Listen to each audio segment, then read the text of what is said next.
Hello नमस्कार दोस्तों, स्वागत है आपके अपने यूट्यूब चैनल जे झारखंड लाइव्स में।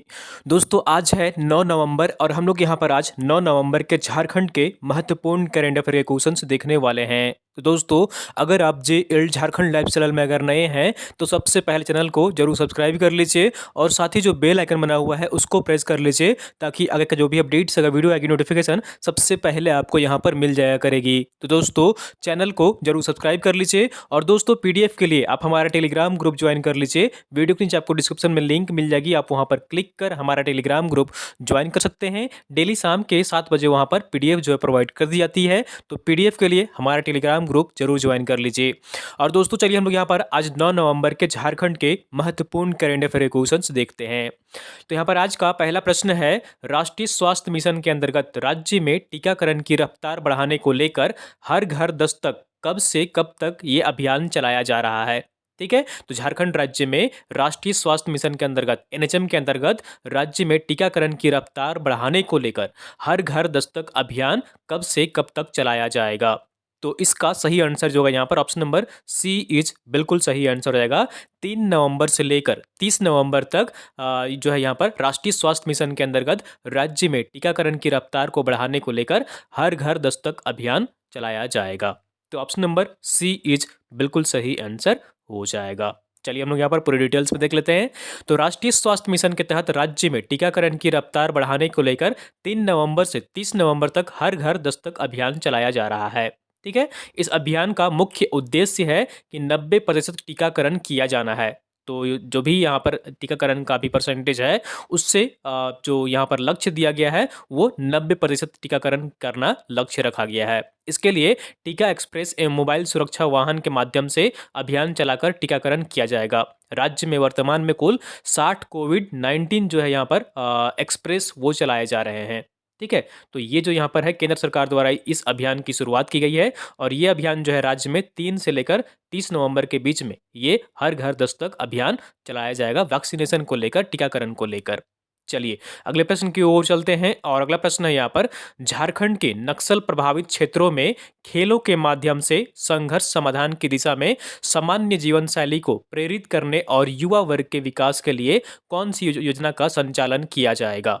तो झारखंड राज्य में एक जो नक्सल प्रभावित क्षेत्र है वहां पर खेलों के माध्यम से, खेल के माध्यम से संघर्ष समाधान की दिशा में सामान्य जीवन शैली को प्रेरित करने और युवा वर्ग जो है वो उसके विकास के लिए कौन सी योजना का संचालन किया जाएगा। तो इसका सही आंसर जो है यहाँ पर ऑप्शन नंबर बी इज बिल्कुल सही आंसर हो जाएगा, सहाय योजना। इसका फुल फॉर्म भी हम लोग देखेंगे सहाय योजना का। ठीक है, इसका शॉर्ट फॉर्म है ये सहाय। ठीक है, इसका फुल फॉर्म देखेंगे, एस से क्या होता है, ए से क्या होता है, एच से क्या होता है, ये हम लोग आगे एक्सप्लेनेशन में डिटेल्स में देखेंगे। तो यहाँ पर जो अभियान चलाया जाएगा वो सहाय योजना चलाया जाएगा, जो कि नक्सल प्रभावित क्षेत्रों में खेलों के माध्यम से जो उस क्षेत्र के युवा हैं उनको कहीं ना कहीं विकास से जोड़ना है। चलिए हम लोग यहाँ पर पूरी डिटेल्स में देख लेते हैं।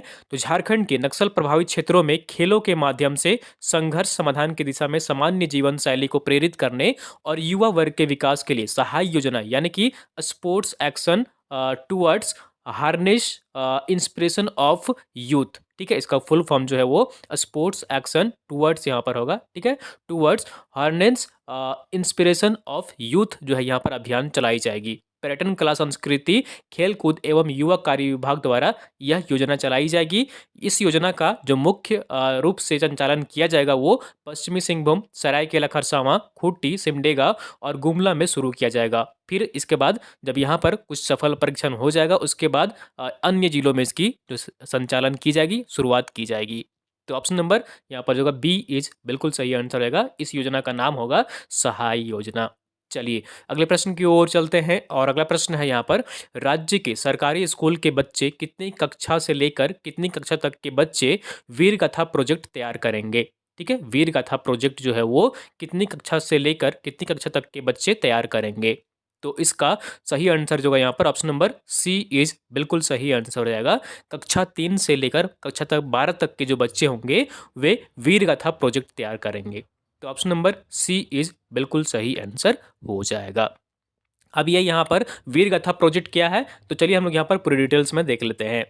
तो राज्य के सरकारी स्कूलों के बच्चे वीर गाथा प्रोजेक्ट तैयार करेंगे। सर्वश्रेष्ठ प्रोजेक्ट को राज्य और राष्ट्रीय स्तर पर चयनित किया जाएगा। इसके बाद 26 जनवरी 2022 को गणतंत्र दिवस के अवसर पर उन्हें सम्मानित किया जाएगा।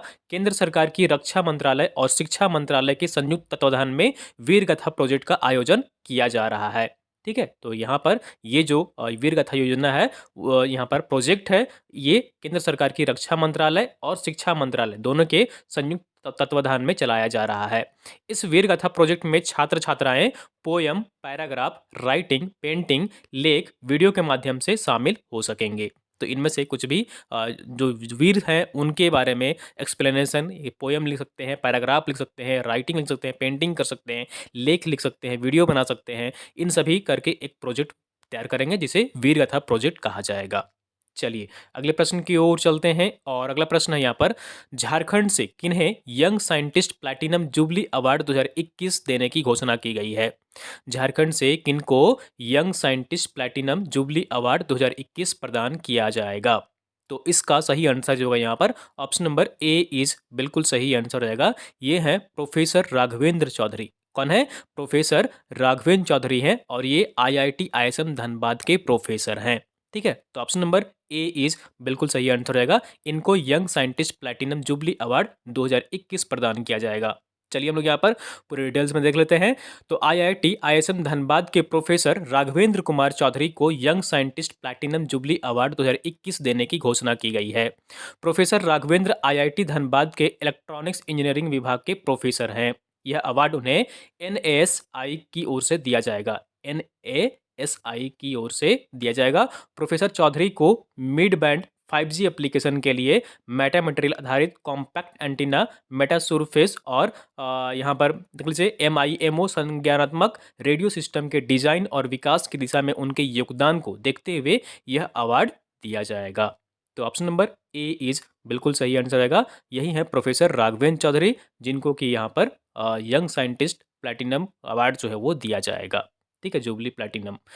चलिए अगले प्रश्न की ओर चलते हैं और अगला प्रश्न है यहाँ पर IIT ISM धनबाद के किस पूर्ववर्ती छात्र को उड़ीसा के मुख्य सचिव के पद पर नियुक्त किया गया है? तो हाल ही में यहाँ पर उड़ीसा के मुख्य सचिव जो नियुक्त किए गए हैं वे IIT ISM धनबाद के पूर्ववर्ती छात्र रहे हैं, यहीं से पढ़ाई किए हैं। तो वे कौन हैं? तो इसका सही आंसर जो है यहाँ पर ऑप्शन नंबर डी इज बिल्कुल सही आंसर रहेगा। ये हैं सुरेश चंद्र महापात्रा। कौन है? सुरेश चंद्र महापात्रा हैं, जो कि अब यहाँ पर उड़ीसा राज्य के मुख्य सचिव के पद पर नियुक्त किए गए हैं। और ये कहाँ से पढ़ाई पहले किए हुए थे? तो IIT ISM धनबाद से ये पढ़े हुए हैं। चलिए हम लोग यहाँ पर इनके बारे में पूरी डिटेल्स में देख लेते हैं। तो IIT ISM के पूर्ववर्ती छात्र रहे सुरेश चंद्र महापात्रा उड़ीसा के मुख्य सचिव नियुक्त किए गए हैं। वह वर्ष 1985 में ISM से पास आउट होने के बाद ONGC में नौकरी की उन्होंने। उसके बाद वर्ष 1986 में IAS क्वालिफाई कर प्रशासनिक पद पर योगदान दिया है। तो ऑप्शन नंबर डी इज बिल्कुल सही आंसर रहेगा। ये है सुरेश चंद्र महापात्रा। ठीक है, यहाँ जैसा पिक्चर में आप देख पा रहे हैं। चलिए अगले प्रश्न की ओर चलते हैं और अगला प्रश्न है, हाल ही में झगरू पंडित का निधन हो गया है, वह एक थे। इनमें से क्या थे झगरू पंडित? तो इसका सही आंसर जो है यहाँ पर ऑप्शन नंबर बी इज बिल्कुल सही आंसर रहेगा। वे एक आंदोलनकारी थे और उनका हाल ही में निधन हो गया है। तो ऑप्शन नंबर बी इज बिल्कुल सही आंसर हो जाएगा। तो इनके बारे में यहाँ पर देख लीजिए। तो हाल ही में झारखंड आंदोलनकारी झगरू पंडित, ठीक है, झगरू पंडित उम्र 94 वर्ष के में निधन हो गया है उनका। ठीक है, उनकी उम्र जो है वो 94 वर्ष थी और उनका हाल ही में निधन हो गया है। वे जामताड़ा जिले से संबंध रखते थे। संथाल परगना में राजनीतिक जमीन तैयार करने वाले झामुमो सुप्रीमो शिबू सोरेन के बीच गहरी मित्रता थी। ठीक है, जो शिबू सोरेन है उनके साथ इनकी काफ़ी अच्छी दोस्ती थी।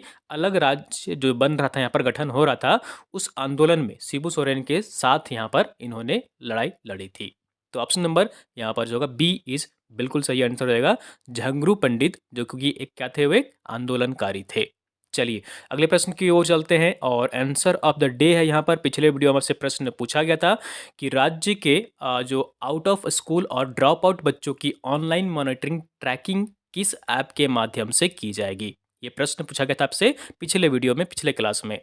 तो इसका आप लोगों ने मैक्सिमम लोग सही आंसर कमेंट किए थे, जैसा कि मैं कमेंट बॉक्स में देख पा रहा था। इसका सही आंसर जो होगा वो डहर ऐप होगा। कौन सा होगा? डहर ऐप जो होगा वो बिल्कुल सही आंसर हो जाएगा। इस ऐप के माध्यम से जो ड्रॉप आउट बच्चे होते हैं उनकी ऑनलाइन मॉनिटरिंग की जाएगी और ट्रैकिंग की जाएगी। तो ऑप्शन नंबर ए इज़ बिल्कुल सही आंसर हो जाएगा। चलिए हम लोग यहाँ पर पूरे डिटेल्स में देख लेते हैं।